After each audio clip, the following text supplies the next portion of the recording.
I grew up watching my dad steadily build his taxi business.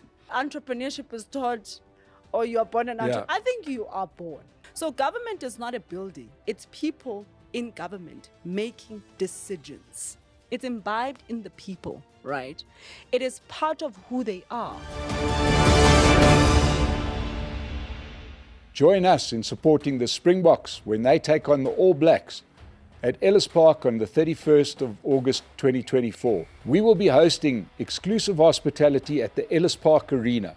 Our hospitality includes pre-match analysis by international rugby players, lunch, drinks, Category A tickets inside the stadium so that you can enjoy the game right there. After the match, we're going to have live music, more food, more drinks, exclusive parking. What more could you want? If you want to join us and bring any size group, get more information below this video.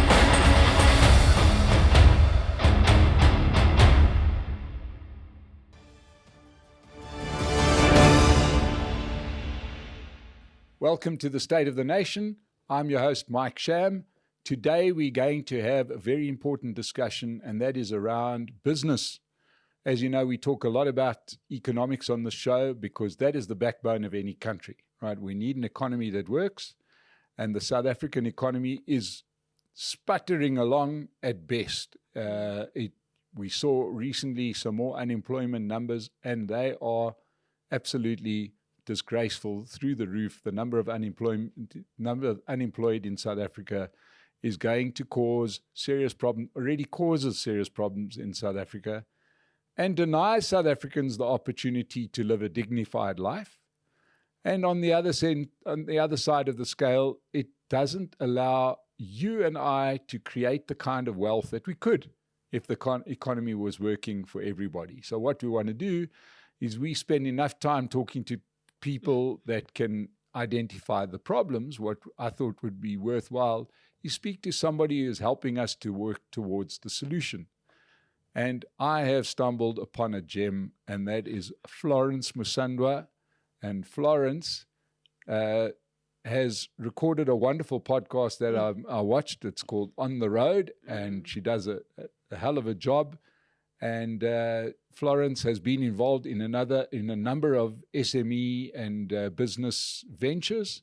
And I thought it would just be great to hear from somebody who's on the ground speaking to entrepreneurs. Florence, welcome to the State of the Nation. Thank you. Thank you so much for having me. I can gladly say I've made it. You've made it. You know, if I'm here, I've made it. Because I've had the pleasures of really watching State of the Nation. It's been very, very instrumental in also making me understand certain things about our nation and the diverse perspectives on this show. And the amount of people that have sat on this very important chair and the important people. But thank you for having me, Mike. So what Florence is talking about, those diverse perspectives is the fact that Florence and I don't always agree when we have political discussions. No. But we do agree on the need for this economy to grow, need for us to benefit from some of the assets that we have. Yeah. And the most important asset that we have in any country are the people. True. Right? True. Now, you have had on your podcast a number of people, and I would urge you to check it out, go and see On the Road, right? You've had the pleasure of speaking to some entrepreneurs and really getting to know, for starters, let's talk about it. You don't look like a trucker to me. No, I'm not. But you have been quite involved in the world of road freight. Yeah. What led you down that road? Firstly, I was influenced by my dad. My dad is a taxi owner all my life for over 20 years. I grew up watching my dad steadily build his taxi business. And it bit me. I think the world of entrepreneurship and seeing somebody day in and day out trying to build a business, it gave me hope to say, I too, one day can, create some form of an entity like this and can also employ people. So having grown up in that space, and my entrepreneurship journey started from high school. My first event was in high school, but I'll bring it to the road freight industry. When my first event for women entrepreneurship, no, but my second event, I did women in transport. But I had to give context about my dad, because there is a Yes. story Yes. around it, and I constantly give honor to whom honor is due. And when I did the Women in Transport Summit, I then met a particular lady. I wouldn't want to mention any names, because they are part of a business that I exited. But when we did Women in Transport, I got to know about the Women in Transport network, run by government. And it was just a lot of women owning taxi businesses, a truck here and there. Your husband was an owner driver, and then he passed on. Now you've got a truck. You don't know what to do about it. But deep down, my heart and my passion is that I believe that we can facilitate growth through dialogue, through uncomfortable dialogue and through very progressive dialogue, because oftentimes certain things is just a little bit of information you don't know for you to make an informed decision. And that led me then being part of a particular company that used to they still train, truck drivers. And it then gave me a different view again into this industry, to say, oh my gosh, there's just so much around transporters themselves, around drivers themselves, and just the nuances about this industry. But it bit me with my dad and his taxis. And long story short, I got to meet a lot of, entrepreneurs in the space, and two of my friends, one running a family business, one running his, Shane and Mark, over coffee, they said to me, Florence, we know what you do in, putting together platforms to facilitate growth for entrepreneurs. And as truckers, we don't have. And I'm talking about somebody that has a fleet of 5 to a fleet of 30, right? We really, really don't know where to go, whom to talk to, how to navigate the challenges. And there's no community for us. And that was then, it gave birth to the Road Freight SME Summit. And I was very intentional to say, this particular platform should speak to any South African in the industry, black, white, male, female. The agenda should be about ensuring the sustainability of transporters in South Africa, because the industry plays such a huge role in the economy of South Africa and employs so many people in South Africa. And so that is the context. And with the podcast, it was really the next step to say, you can have a conference, but these stories must be told, because there's a lot of amazing South African stories, black, white, female, male, old, young, that I really believe as a country we are in need to hear. Right. I think we are in need of hope. We are in need to resonate, to say, oh, I'm not alone. A sense of belonging because of the many shifts in this country. And for me, at a personal level, Mike, I was like, what can I create to catch South Africa? What can I create to catch entrepreneurs in this particular space? And I don't only do for road freight, but I do also work for other industries. And that is my heart. My heart is to say, black, white, female, male entrepreneur, you are the man in the arena. Yeah. In this country. This country's literally, like when you're opening up about the economy, we are all being pinched left, right, and center as entrepreneurs. And we probably are the ones to rise up and be on the stage now, because we are the creators of employment and solutions. So, yeah. So we are also committed to transport, because we are sponsored by Pace Car Rental. Thank you, Pace. If you need a transport, go and rent a vehicle from them, as they help to keep us on the air. Yeah. So, it's a vital part of the chain, right? The whole logistics chain, transport. And I know you're involved in other things, but certainly we look at the transport angle. Here you've got probably one of the last great frontiers for formal small and medium-sized businesses, isn't it? Because it's hard to run that business informally. No. The regulations are too much. Compliance is something, I suppose you do sometimes drive behind a truck that looks like it should have been off the road 10 years ago, saying this truck is for hire, and then don't hire it because that truck looks like it might not make its destination. But if you take the more sort of formal industry, it is quite a capital intensive business and quite an organized business. It's not just something you start tomorrow. You've got to work this out, isn't it? I think others find out that when they are in it. My observation and also through conversations is there are, people say when it was deregulated, meaning that you can buy a truck and start transporting. And that brought about the safety issues that you're talking about, and also brought about the issues of competition, others growing more than others because they've got more capital, etc. But taking it a bit back, let me say to the Black community, I'll put it like that. Some people really got into the industry because, hey, let's go transport coal. Eskom is looking for coal transporters. And because of the need to want to showcase your entrepreneurial ambitions, you then buy a truck without knowing really much about the industry. And you go transport, make 2 or 3 loads. And because of the lack of knowledge, you close down your business like many people have, or road safety becomes an issue and cuts across. This one is not even only Black businesses. It just cuts across all races. And with that said, whether formal or informal, for me, it is for you to remain and be sustainable in the business, you have to really invest in your knowledge about the business. I remember there's a great man called Patrick O'Leary. He runs Fleet. I call him like the God, not even the God. God is quite a strong word, but I call him like a forefather in the industry.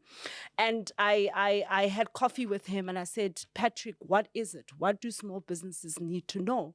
And he just kept on saying, you need to get your fingers, wet with petrol. You need to smell the bricks. You need to understand the tires, those intricacies for you to build a solid transporting business, that it is really not, he used the phrases, big truck, big risk. And people see big truck, they think big money, but it's big truck, big risk. And once you understand that, then you will approach it differently. Now, Florence, you've had the privilege of speaking to a lot of entrepreneurs. Yeah. Do you find that there's certain commonalities between the successful ones and the ones that are upcoming? Yeah. Hundreds. I think every entrepreneur is bogged down with challenges at different intensities and at different levels. When you are starting up, cash is a problem. When you're also big, cash is a problem, right? It never stops being a problem. It never stops being a problem. When you start, yes, structures and processes, are a problem. When you go big, you need to optimize those systems and processes. It's more money, more investment. So from my view, I think the world of entrepreneurship is a world of challenges, irrespective of where you are in the journey. And also, every entrepreneur, to some extent, has an added advantage. Whether you're Black or white, there's something about you that is an advantage, that brings about a competitive advantage for you, irrespective of what is surrounding you. Because why I say that, Mike, and I think it's very important for me to say that, is you should never look at the next person's journey and say, you know what, they had it easy because of XYZ. That could have been the advantages from external, right? That could have been. You also, the fact that you're doing it, there's a little bit of advantage that you have. And we need to appreciate that, yes, other people have been in it far way ahead of you for many years. Obviously, their problems are not going to be your problems. If I've been in it for 15 years and somebody's been in it for 5 years, their problems are not my problems. I'll bring it into my world, right, where I put together conferences and I run independently conferences. If somebody starts a conference today, the shucks, all the best in securing sponsorship. It took me 8 years to, have proper clients, clients that are willing to sponsor and spend X amount of money on it. So I just wanted to say that in this world of entrepreneurship, and that's why I like that poem about the man in the arena, is that we are all really flooded with mud in our face, adversity, problems, from people to cash, to industry challenges, to compliance, and growing any business, it's not an easy thing. Now, here's where it gets sticky. Yeah. Huh? In your experience, because you've been fortunate enough to see a lot of entrepreneurs, it's not for everybody, is it? No. This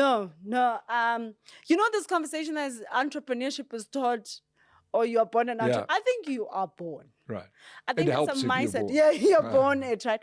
There's a mindset about... And sorry, just to interrupt, I've seen people that were born into entrepreneurial families that aren't entrepreneurial. They're not, yes, because there's a characteristic about it.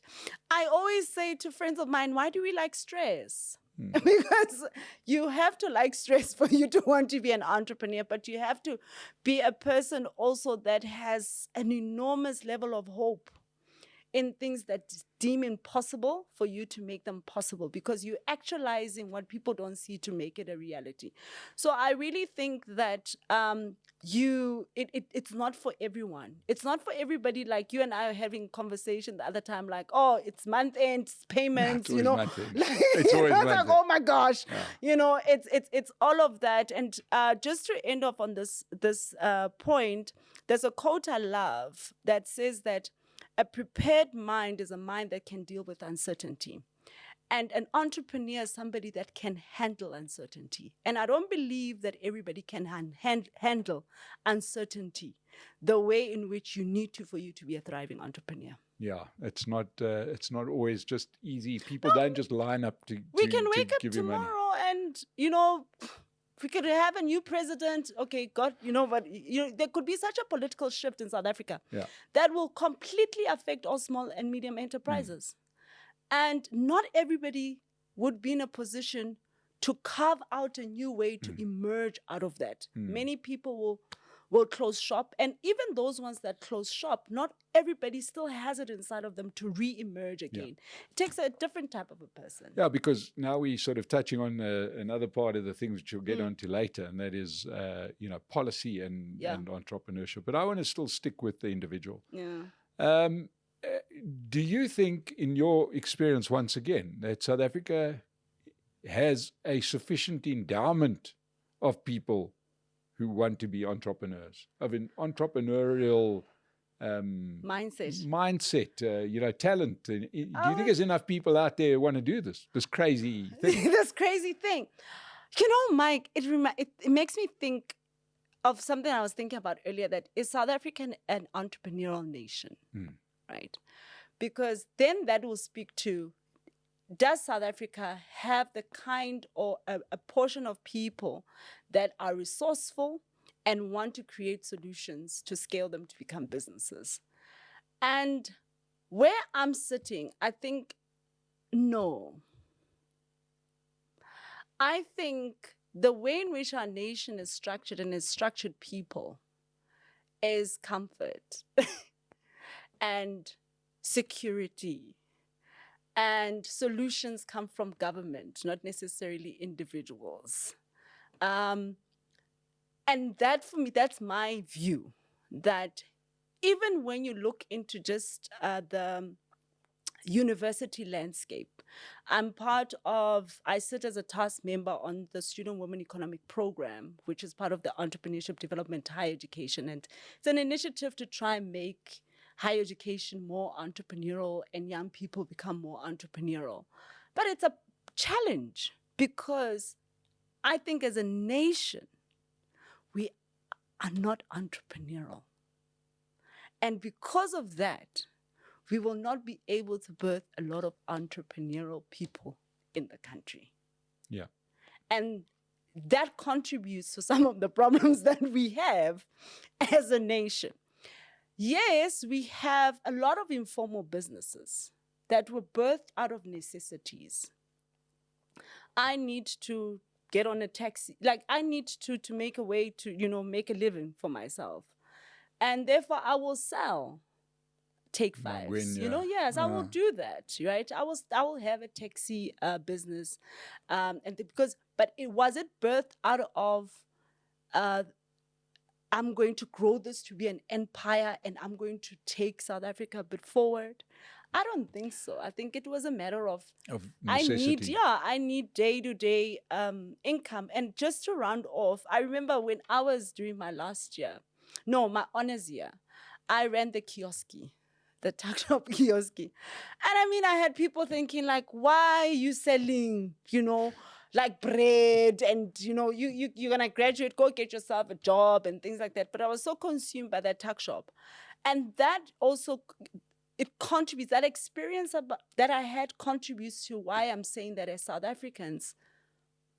a South African nation, we're not entrepreneurial. Yeah.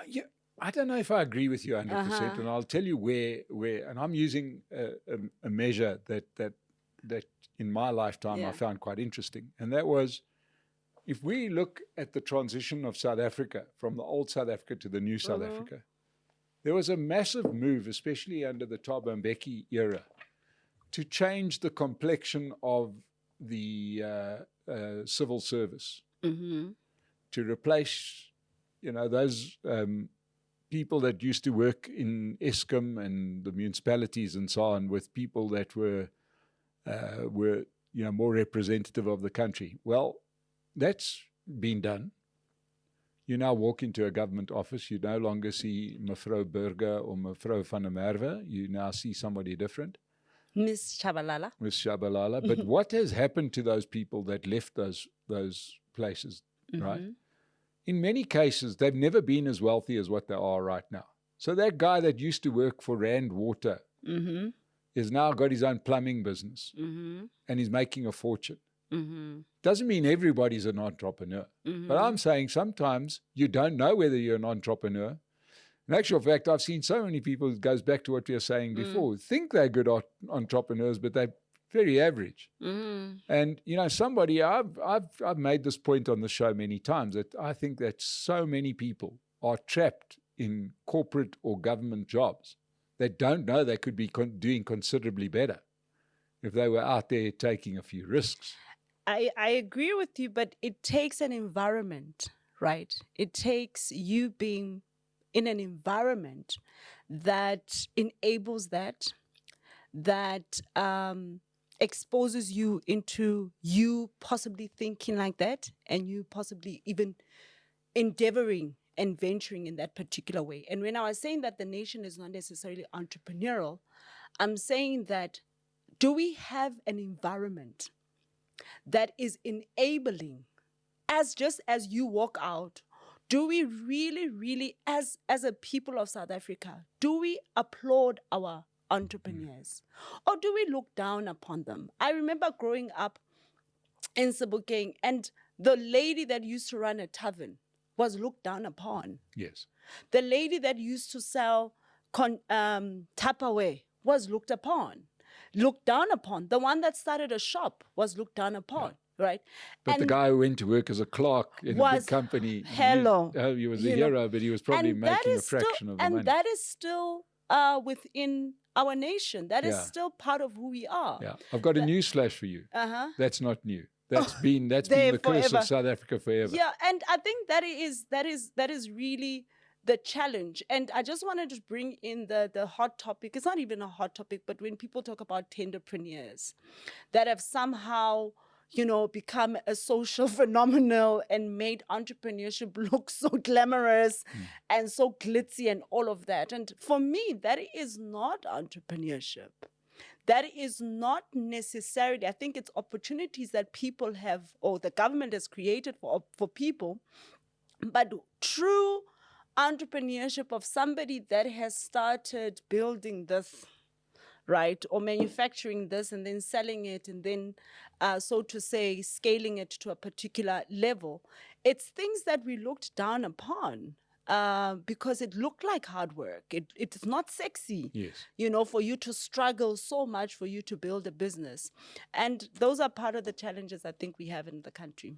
Do you think that even as fraught as the entrepreneurship tag is, Yeah. the tenderpreneurship Yeah. tag is.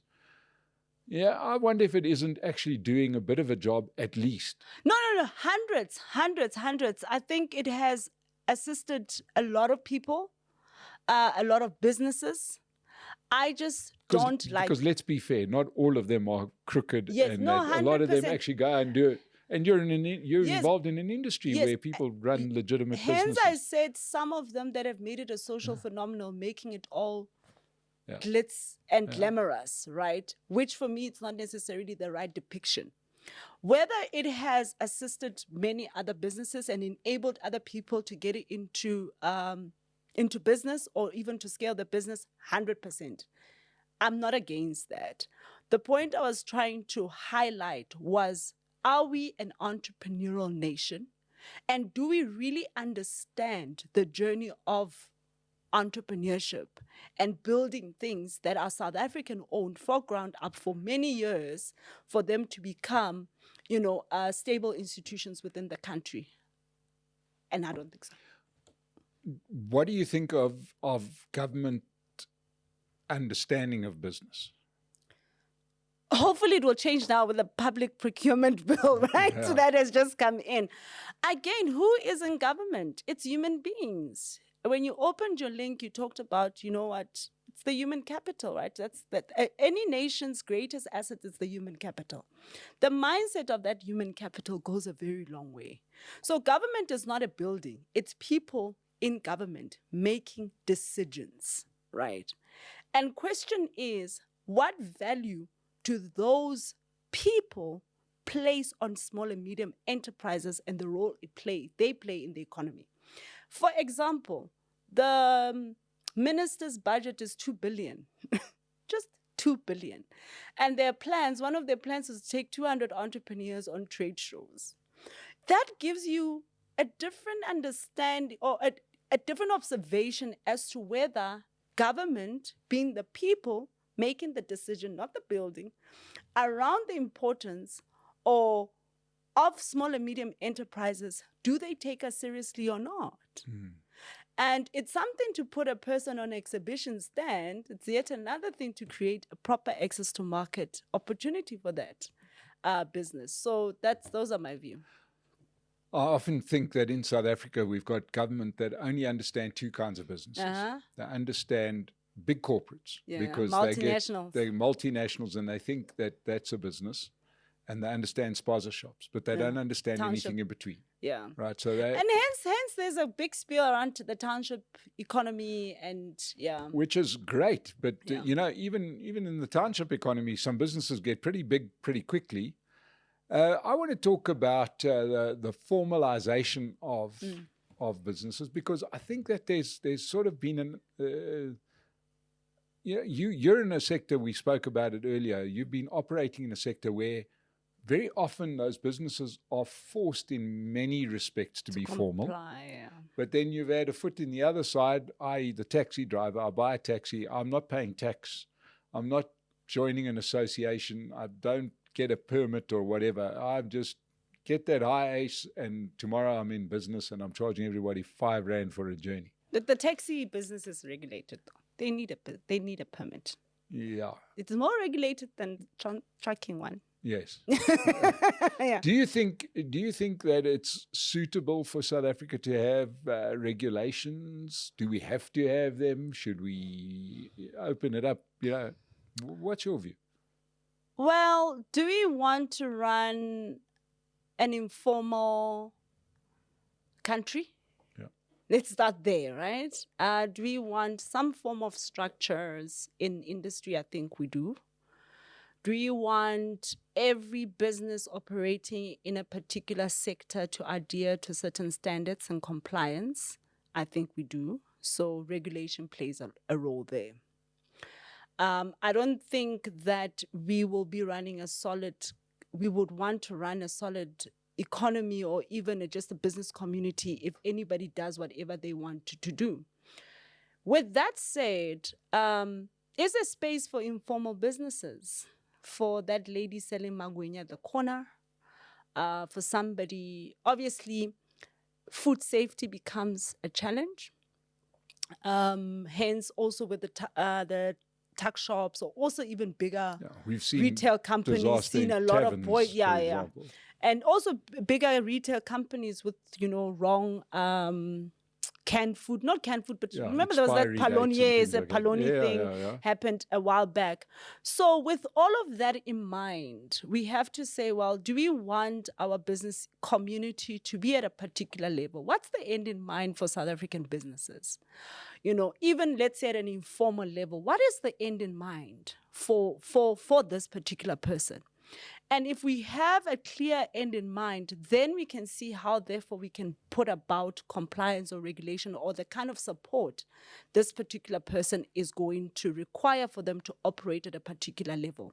Why I say that, I have a view that even around informal, formal businesses or just business support of South Africa is that we constantly have to think about, can Florence stand alongside another entrepreneur in Namibia, in Angola, in Nigeria, in the US, in the UK? Are we supporting, creating an environment that can enable this informal business, right, to feel pressure to formalize to a particular level for them to be able to scale their business?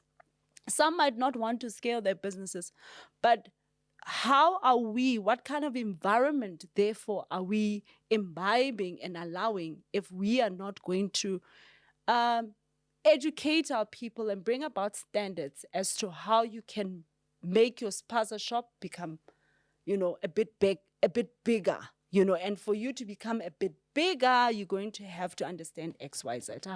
I believe I made sense. Yeah. I want to go back to one of your starting points, and one of the big influences in your life was watching your father build a business, right?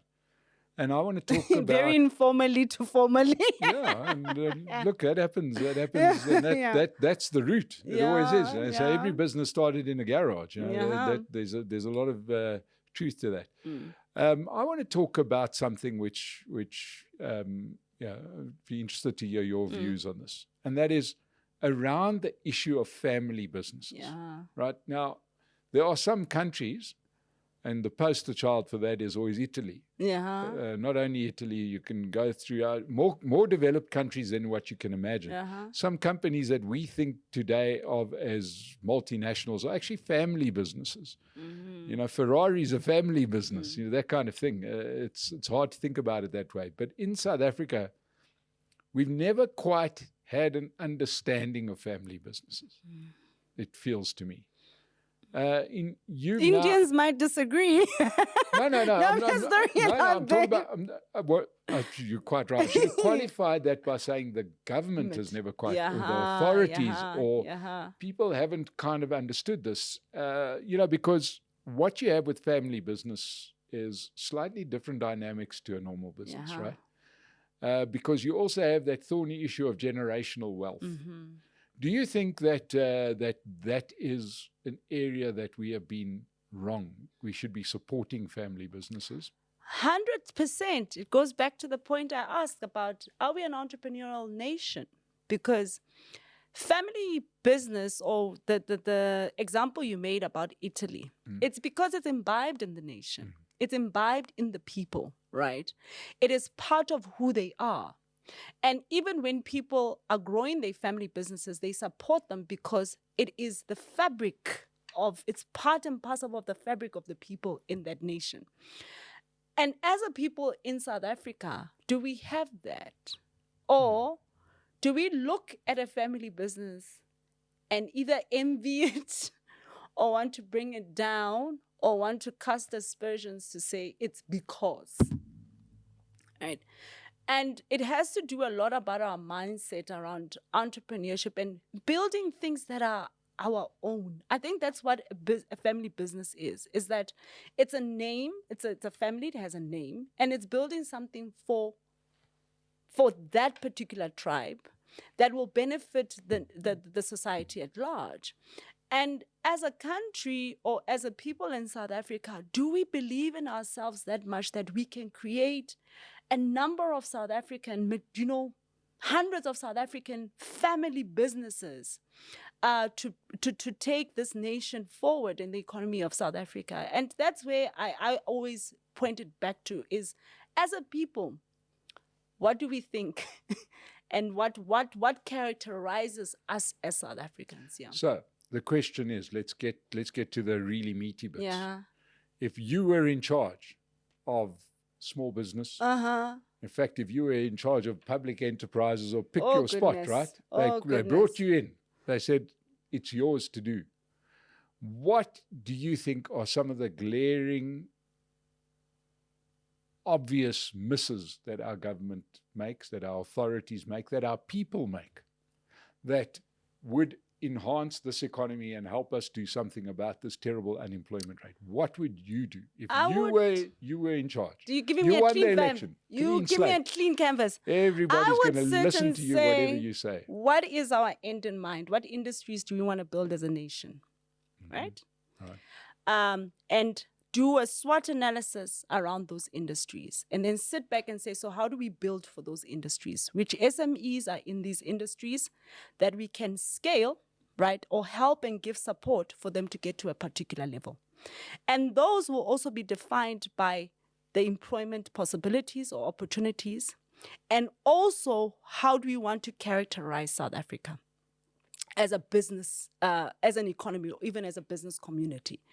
That's the first thing I would do, because I really think that sometimes we don't have the end in mind. We say certain things, but we really don't have a clear picture of the end in mind. And until we have a clear picture of the end in mind, then we can start from the end, building forward. Other things that I think we do, even as a country, is a lot of ticker box. It's like, I was reading the white paper done by Prof. Anastasia from Gibbs and Amanda Koza. Like, they did a white paper on enterprise supply development. And it comes very loud in their white paper that even enterprise supply development in South Africa, it's a matter of a ticker box, and we need to comply. And there's no proper end in mind, even as corporates, the private sector itself, when they execute these particular initiatives, they don't have the end in mind, even in how to integrate some of these suppliers into their supply chain. So that's where I will start. If that will be my clean canvas, then I'll ask for probably 500 billion rands. Okay, so I'm going to throw this one straight back at you, because you're getting whatever you want. If you had that 500 billion rand, right, where would you spend it? Oh, goodness. Because one thing asking for it, but what exactly, no, but I'll what is go going to back make to a difference? my plan, remember. Right. Remember, my plan is, okay, here's South Africa. Which industries do we want to grow, right? I will go take that money, because now I've identified. And I've identified the skills that are going to be required, and I've identified the businesses and the potential of those businesses. Then now we'll have to get into executing as to, so how do we deploy support? But even as much as you can have money, you have to think about how are we going to make sure that we create access to market, because they need to grow. Right? And they also need to, for you to grow, you must get more clients. So it's quite a dual approach around it. It's over and above the money that can be unlocked for you to be able to buy the machinery that you need. It's also about, after you've got that machinery, are we making, do we have the right business relations outside South Africa for you to export? At your price, not at a price that they're going to tell you, at your price. So it's it's a tough, it's not an easy question to answer within like 2 to 3 minutes. But that is the kind of approach I would look into to say, well, what do we want to export out of South Africa? What industries are we already strong in, and we can hone in them? What skills are required? Which businesses are there? And how then do we create support around it? I think at this, many a times we're pretty scattered because we have numerous problems in our country. And because of that, we're really not focused to saying, how are we going to get it going? Well, ladies and gentlemen, the important thing is that we have got a terrible unemployment rate. Yeah, it's 11 million South Africans. 11 million South Africans that would like to work and can't, and the number probably underestimates the number of people we need to do something about it. One of the people that is doing something about it is Florence Musundwa. Florence, thank you so much for sharing. Thank you, Mike. We'll have you back on the State of the Nation, because we've got to keep an eye on this. This is very important that we do help businesses grow, and you're doing a great job. Keep it up. Thank you. If you haven't watched her podcast, go and have a look on the road. And to Pace, who've kept us on the road, thank you very much. To you that keep us on the air, subscribe to the channel. Mike, if I could just say, I hope next time you and I could talk about the solutions, possible solutions. I'll give you an easy solution. Yeah. I've got an easy solution. Okay, can we talk about it the second time when I come back here? When you come back you here. And I but can I'm do going like to leave you with to me the most obvious solution. All right. The most obvious solution, if the roles were reversed and they put me in charge of doing this, is I'd very simply go through the lists of countries that have cracked this problem, because there's many countries that have succeeded, and I would do what they do. I don't think one has to be. I don't think you have to get overly philosophical, academic about it. Even if they're not country suitable. You will find ones that are country suitable. I think you'll find one that's suitable. So what you're going to do is, if you had the list of countries, you're going to say, okay, fine. We can't relate to most of Western Europe, so let's not look at those, because we're not that. We can't do what Saudi Arabia does, because we don't have oil, right? So I was in Bahrain the other time, and their currency to the rand was but we're not an oil company. There are countries that are doing very, very nicely, that have overcome very, very, very similar situation and challenges to what we have, and I would start there. And I must admit, I'm always actually amazed by how in this country we never decide to look at what does work elsewhere. We've just finished the Olympics, and many of those countries that have done well did well because at one point they did badly, and somebody said, let's put a program in place that makes us do better. What did that country do? And they followed it almost to the letter. But somebody executed on it, and perhaps that's where our biggest problem is.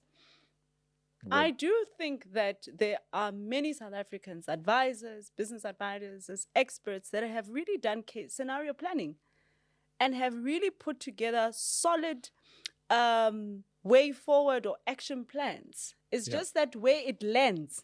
It's not being executed. Well, there's a whole other discussion, ladies and gentlemen, about how much can be planned in business, because in most cases things happen to you, right?